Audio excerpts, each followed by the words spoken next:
Well, hello everyone, and welcome back to the inside of the Ashtoons camper on a Thursday afternoon. How you doing? 1 o'clock in the afternoon, September the 30th, 2021, and I'm at a campground out here in Auburn, Indiana, with my little buddy. So where I left off with you guys was pretty much where I just finished up the Appalachian Fair over in Gray, Tennessee, where Malia from Big Joe and Malia's World was coming in every day and feeding me dinner, bringing me dinner, just out of the goodness of her heart. She wasn't even coming in to enjoy the fair or vlog about it or anything. She just stopped by and brought me dinner every day. Just wow. And this was while she was having a little bit of a health crisis. And I say crisis, but really it was, she had just been told by her doctor that if she didn't get some certain things under control, she was going to have to start taking injections for diabetes, which I believe she actually did. I think she won. She beat that, so she's not going to have to take injections. But then when they did not show up for the last weekend, I understand, I don't know this for 100% certain, but I think it was because they had another family emergency. I just got a text from her that her mother and her sister are sick with the coof, and they're having a really rough time of it.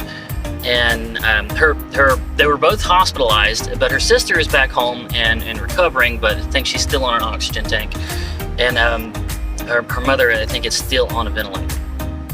So I'm really hoping that they come through and they survive, because I mean, Malia's already been through enough with the whole diabetes scare, and now this. It's so my heart goes out to them. I mean, I feel like I'm part of the BJM family with all the old-fashioned Southern help each other out YouTubers around the Gatlinburg area, and Big Joe and Malia are kind of the head of that family, and to see them suffering like this hurts. And I just, you guys, remember them in your prayers, really.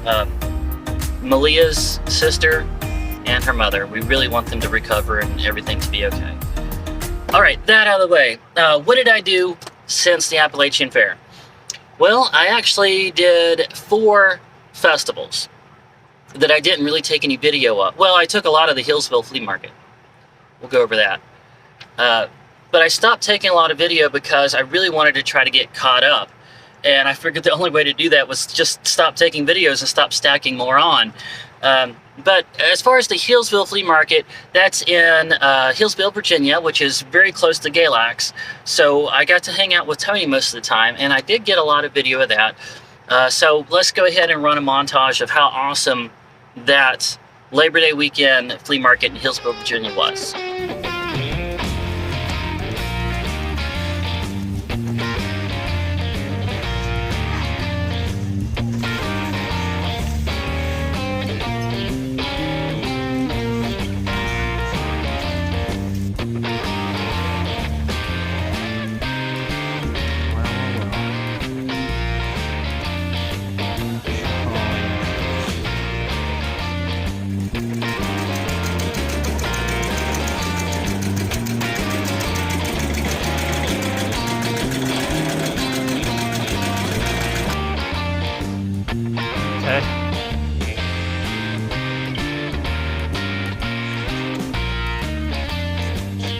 And then after the flea market, I stayed an extra day over in Galax, and we went to go see ShangChi and the Legend of the Ten Rings in theaters.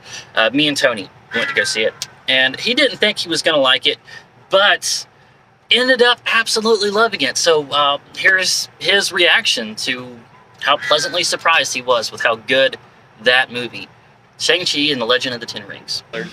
Oh, it was really good. It was really good. They pulled from a lot of ancient Chinese folklore. Yeah. And I'm not going to say any more than that. You can say a little bit more. So, well, they pulled from a lot of the old ancient Chinese folklore, a little bit from the Legend of the Fallen Angels, a little bit from the Bible. The Chinese version, I was really surprised they did that. About 2/3 of the movie, I'm like, oh God, they're going to ancient alien stuff right there. Yeah.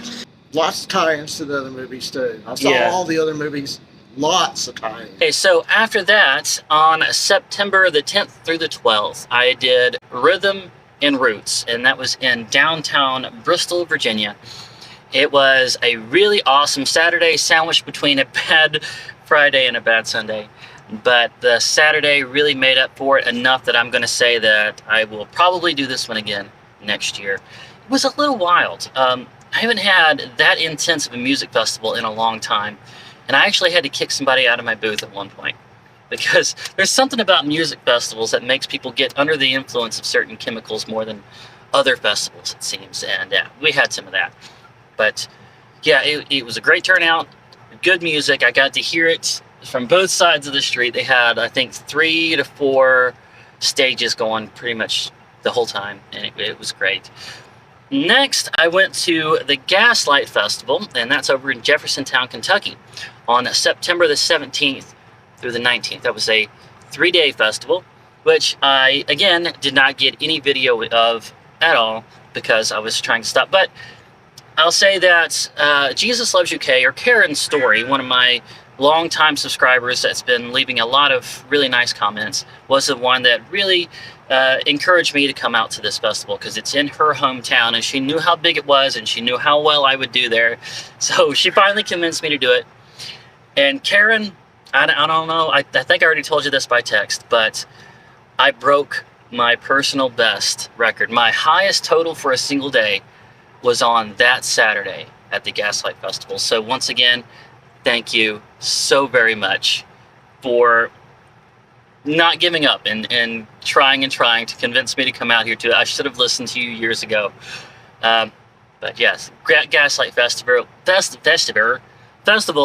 was awesome. Now, I did go over to a barbecue restaurant that her daughter works at, and I got a little bit of video of that. Oh my word. We got pulled pork with the barbecue sauce on the side, so you put on as much on there as you want. This is the mac and cheese with crumbled Funyuns, I think, on the top. And man, a mountain of sweet potato fries. A mountain of them. Oh my word. That is... wow. Why don't I just rebrand the whole channel as a food vlog? Wow, that is just as good as it looks. Wow, thank you, Karen. And then on September the 23rd through the 26th, which was a 4-day festival. It was a little bit unexpected. I'm not used to having a 4-day festival that doesn't fall on like a Labor Day weekend or something like that. But this one was called the World Chicken Festival. It was in London, Kentucky, and it's where they make the world's largest skillet of fried chicken every year. It's on the same weekend that I normally did the Casey County Apple Festival, where they make the world's largest apple pie every year. So that must be a Kentucky thing to have the world's largest something annually at a festival. But it was really good. And I was feeling comfortable enough with how caught up I was to start taking a few videos again. So I got some video of that festival. I'll go ahead and show that to you now.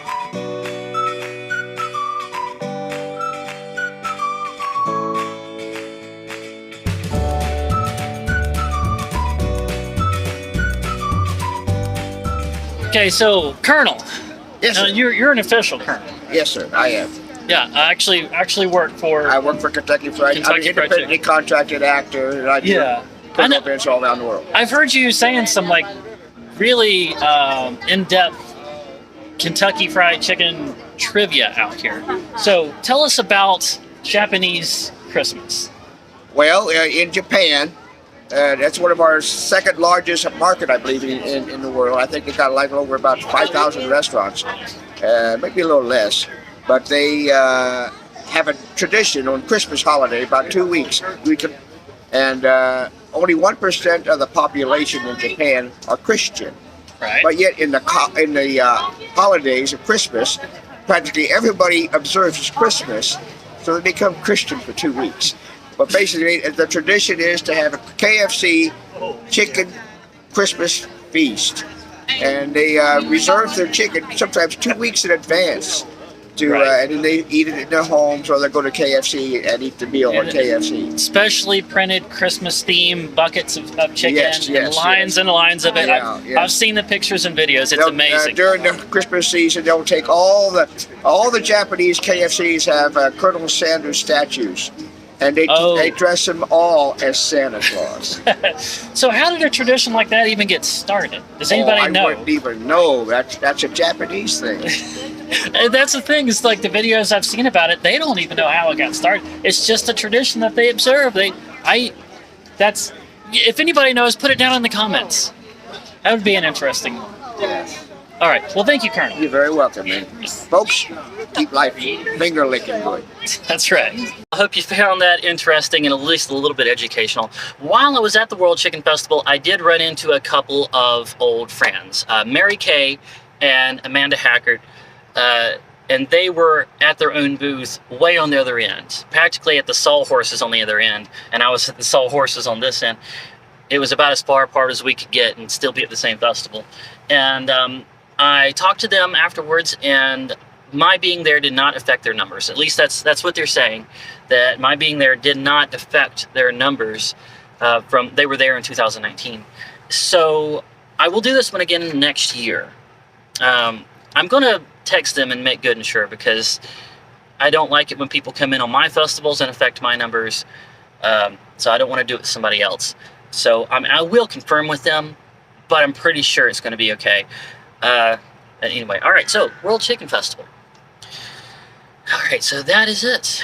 That gets us caught up to where we are now. And now I'm in Auburn, Indiana at the DeKalb County Fair. Oh, man. Wow. Finally caught up. Had to put those last 4 festivals on fast forward. And here we are, present time. What happens next? What is coming up? Well, right after this fair ends, I plan on going over and relaxing for a couple of days at Beth and Joe Hammer's house out here in Indiana, because it's kind of on the way to the next show, and I've got a few days. So while I'm there, I do plan on shopping at Trader Baker's once again, which really feels like an incomplete vlog last time I did it, because I only got through like a third of the store. And probably eating at that barbecue place that Beth's son works at, and that's going to be great. Do some more fishing again, I'm sure. So be watching for that. But that is on my way over to the Covered Bridge Festival, my favorite festival of the year, the 10-day Covered Bridge Festival, and its rustic cornfield backwoods awesomeness with all the craftsmen and everything, all the great food and all the Amish, and yeah, I just love it, and I'm so looking forward to it. So guys, I'm going to make good and sure and get plenty of video of that. And so if you guys are out in Indiana, come out and see me at the Covered Bridge Festival. If not from me, then just to enjoy that fantastic festival. It's again my favorite out of the year. And then after that, I think that's pretty much it. I think I've got a little bit of time off, and then I'm heading down to the Gateway Fair. And again, that one is, it's right as the weather starts to get cold here. I head down to Florida and do that Gateway Fair and eat Fu King Chinese food on Halloween Day. Let's hope we can actually keep that tradition going. All right, I'm rambling now. Guys, it's great to finally be caught up. Make sure to give me that good old thumbs up, like button. And if you're not receiving notifications, a little trick that I've learned from some other channels that they're suggesting as well, is that YouTube really likes it when there's at least a little bit of interaction. So if you leave a comment, even if it's not a question or even really well thought out, if it's only just a few words, or you just slap your hand on the keyboard, just leave something, then that counts as an interaction with the channel, and it will ensure that you get notifications a little bit more. Oh yeah, and subscribe. If you haven't already, please subscribe and go over to the notifications bell and then go to select all. That's supposed to mean that you receive all notifications. It doesn't always work, but it's supposed to. And that's going to be it. Guys, we're getting close to that 1,800 subscribers. We're moving on up. So thank you all. And look forward to seeing you in the next one.